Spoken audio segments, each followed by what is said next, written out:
Fala, Tricolor! Fluminense e Corinthians se enfrentam pelo Campeonato Brasileiro e nos últimos 3 jogos o Fluminense empatou 3 partidas, 3 vezes com o Corinthians jogando no Maracanã. Nos últimos 9, o Fluminense não perdeu para o Corinthians jogando no Maracanã. E a última vitória bonita, grande do Fluminense contra o Corinthians foi um 4-0 lá em 2022, ainda com o último gol de Dom Fredon pelo Fluminense. Mas, pelo Campeonato Brasileiro hoje, a gente vai fazer uma análise diferente, a gente vai fazer uma análise comparativa com o que o Fluminense é melhor ou o que o Fluminense é pior do que o Corinthians em relação à cobrança de falta, chute, gol, desarmes, cartões, ou seja, se o jogo fosse nessas estatísticas, quem levaria melhor? Nem todas as estatísticas são de analisar quem é melhor, quem é pior, às vezes é simplesmente um número bruto, mas vamos lá, vamos fazer essas análises aqui comigo agora. Mas antes eu vou convidar você aí a deixar seu comentário, qual é o placar que você acha que vai ser o jogo de hoje. E outra coisa, deixe seu like aí no vídeo e segue a página para que esse vídeo chegue a outras pessoas e hype o vídeo aí, né? Você pode acabar me ajudando muito fazendo isso. Então vamos para o vídeo, é uma tabela aqui que eu tenho e a gente vai fazer essa análise aqui dessa tabela juntos, beleza? Começando aqui, ó, vamos lá, chutes, quais são entre esses dois? Quais são as posições deles em relação a finalizações? Qual time que mais finaliza, qual time que menos finaliza? Então, a nível de finalização bruta, de chutar, de chegar, cabecear, lá para fora, o Fluminense está em Z4 e o Corinthians está ali em 14º com 78, aqui, 251 finalizações, Fluminense 245 finalizações, 6 finalizações a menos. Ou seja, o Corinthians leva melhor nesse quesito. E quando a gente pensa em finalização no gol, o Corinthians ele tem 78 e o Fluminense tem 68. O Fluminense cai posição e o Corinthians sobe posição. Ou seja, a precisão do Fluminense é pior do que a precisão do Corinthians. Ou seja, ponto para o Corinthians a nível de finalização. Quantidade de gols. Vamos lá, quantidade de gols. Os dois têm 24, Fluminense, Corinthians 21. Ou seja, o Fluminense tem mais gols feitos do que o Corinthians. Ponto para o Fluminense. Agora vamos lá. Percentual de passes certos, passes errados, essas coisas assim. Vamos lá. Vamos pensar, primeiramente, simplesmente em quantidade de passes completados. Quantidade de passes completados, o Corinthians... Corinthians tem 9.968 passes completados, tudo bem que são 22 partidas, o Fluminense tem 20, e o Fluminense tem 8.855, mas mesmo que a gente equalize, essa equalização aqui não vai dar uma diferença muito grande se a gente for comparar em passes por partida, Então vamos usar precisão. Na precisão, do maior para o menor, o Corinthians está à frente do Fluminense com 84, o Fluminense 83, ou seja, o Corinthians erra menos passes do que o Fluminense, Então vamos dar esse ponto aí para o Corinthians. Agora vamos fazer uma análise futura para o jogo, que é analisar a precisão de passes aqui em curto, médio e longo. A gente não vai dar pontuação separada para curto, médio e longo. Mas vamos lá. O Fluminense, nível de passe curto, tem uma precisão, uma quantidade maior de passes do que o time do Corinthians. O Corinthians ele deu 3.696 passes, o Fluminense deu 4.325. E aí, passe médio e passe longo dá vantagem para o Corinthians. Ou seja, o Corinthians é um time que estica muito a bola. E, inclusive, tem uma precisão boa nessas bolas esticadas, tanto de média distância quanto de longa distância. No longa distância, inclusive, eles são os que tem é o time que tem a maior precisão de passe longo, 67,8. Ou seja, o Fluminense, que tem um time ali com uns jogadores muito pesados, tem que tomar cuidado com essa bola longa, principalmente nas costas do Guga e do René, que sempre toma muita bola nas costas. Então, se eles exageram, vamos dizer assim, não vou usar essa expressão, perdão, mas se eles saboreiam, se eles valorizam essa bola longa, provavelmente eles devem jogar um pouco espaçados. E aí eles vão ter um pouco de preocupação, já que o Fluminense é justamente o contrário. O Fluminense joga compacto e toca muito curto. Tanto que a quantidade de toques curtos deles, do Fluminense, é muito maior. Peraí. Errei. Aqui que eu passo curto. Passe curto do Fluminense é muito maior do que o Corinthians, jogando 2 partidas a menos. E passe curto é o que mais rola durante a partida toda. E o Fluminense tem bem mais do que eles tendo 2 partidas a menos. Então, na percentual de passes de forma geral, eles davam vantagem. Vamos lá. Defensivamente agora. Vamos lá, defensivamente. 2-1 para o Corinthians. Defensivamente, desarmes. Vamos lá. Se a gente for fazer simplesmente uma análise crua, o Corinthians tem 245 desarmes ganhos, não é nem os desarmes puros, desarmes ganhos, aquele que você rouba e fica com a bola, e o Fluminense tem 201. Ponto para eles.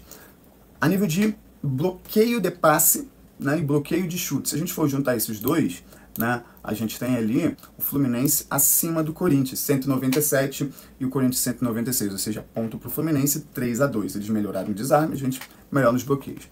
E interceptação, Corinthians está na frente do Fluminense, o Fluminense intercepta muito a bola. Agora vamos fazer uma análise aqui. O fato do Fluminense desarmar pouco, interceptar pouco e ter praticamente a mesma quantidade de bloqueios, e se a gente for observar a quantidade de bloqueios aqui do Fluminense, o Fluminense ele tem mais passes bloqueados e menos chutes bloqueados. Ou seja, a defesa do Corinthians ela é muito exigida durante as partidas para ter que bloquear sempre um chute. Ou seja, sempre tem algum jogador do time adversário ali chutando em direção ao gol do Corinthians, né? Então isso é preocupante. Essa questão de chute bloqueado pode ganhar um ponto, porque uma quantidade boa significa que os zagueiros estão acertando esses chutes bloqueados, mas a gente pode pensar também que eles estão permitindo muito chute. Ou seja, é algo para o Fluminense ali se olhar, se observar. A nível de cartões agora, 3-2, né, para o Corinthians. Qual é o time que mais tem cartão amarelo? Né, cartão amarelo aqui, maior para menor, Corinthians é o time, junto com São Paulo e Fortaleza, como os times que mais tomaram cartão amarelo no Brasileirão. E o Fluminense é o segundo que menos tomou cartão amarelo, atrás do Flamengo. Ou seja, ponto Fluminense, 3-3. Aqui, né, tá cartão por jogo, mas é cartão vermelho, tá? Confia em mim, trust me. O Fluminense tomou um e o Corinthians tomou um, empate. Né? E esse cartão vermelho aqui é segundo cartão amarelo, e nenhum dos dois times tomou o segundo cartão amarelo. Aqui falta agora. Né? Qual o time que mais fez falta entre o Fluminense? O Fluminense é o time que menos fez falta, disparado, o time que menos fez falta no Campeonato Brasileiro, e o Corinthians é o terceiro time que mais fez falta. Então, tá 3-3, né? O Fluminense tinha ido para 3-2, 3-3 agora, né? Ou seja, o Corinthians fazendo falta pra caramba comparado com o Fluminense. O Fluminense vai jogar no Maracanã. E aí, vamos pensar que agora na impedimento, né? Ou seja, quanto mais impedimentos, mais vezes aquele time está indo na direção do gol. Mas apesar disso, é um ponto. Eu não vou colocar pontuação para isso, só uma observação, né? Vamos lá, o Fluminense é o time que menos tem impedimento, o Corinthians, né, tá ali com muito mais impedimento, tem 50 impedimentos a mais em comparação com o Fluminense. Ou seja, a gente pode pensar que o Corinthians está se expondo mais, mas muito provavelmente esses impedimentos é por conta de bola longa. Tem um jogador que não está sabendo que essa bola vai ser escada para ele, né, tá voltando de impedimento e tal. Mas aí eu não vou dar pontuação, porque interpretacionalmente, né, a gente poderia pensar que esse impedimento é um ponto negativo, mas um jogador está se expondo mais no ataque, isso é um lado bom, mas enfim. Vamos lá, posse de bola. Vamos pensar primeiramente em toques, né, toques.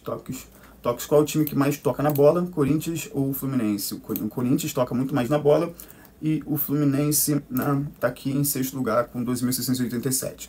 Agora vamos, né, não vou olhar simplesmente a quantidade de toques. Isso daí é toques que até o goleiro considera toque. Né? Tocou no goleiro, o goleiro está ali 1, 2, está encostando, está segurando a bola, é um toque, é uma ação com a bola. Eu vou observar muito mais agora a posse no terceiro terço do jogo, né? Ou seja, na área do campo adversário e principalmente na área do pênalti adversário, porque é onde gera a possibilidade de gol. Então vamos lá, no terceiro terço, né, o Fluminense está à frente do Corinthians, mas uma diferença pouca, mas essa diferença pouca também vai muito em função da quantidade de jogos, né, que o Fluminense tem a menos, ou seja, o Fluminense é maior do que o Corinthians com jogos a menos. E se a gente pensa agora em nível de fazer isso dentro da área, o Fluminense está mais ainda. O Fluminense cai algumas posições, né, aqui que eu fiz, né, 403 e o Corinthians lá embaixo com 354. E de novo, o Fluminense ganha isso, vira o placar, tá 4-3 pro Fluminense. E esqueci o que eu ia falar agora. Perdão. O Fluminense tem mais toques dentro da pequena área, dentro da área adversária, dentro da região do pênalti, mesmo com jogos a menos, ou seja, muito ponto pro Fluminense isso. E pra gente encerrar esse vídeo, já temos 11 minutos, vamos lá, passes decisivos, ou seja, o Fluminense toca mais na área, né, e acaba tendo também o quê? Mais passe decisivo, né? Passe decisivo do Fluminense, 330, o Corinthians com 332, né? Passe decisivo de forma, né, geral. Então aqui acaba que você tem, né, um valor aqui de 2 a mais, mas também tem 2 jogos a mais. Se a gente for fazer esse percentual aqui por partida, o Fluminense levaria a melhor. Ou seja, se a gente for contabilizar esse valor absoluto, está tão próximo que eu nem vou considerar. Mas é isso, torcida tricolor.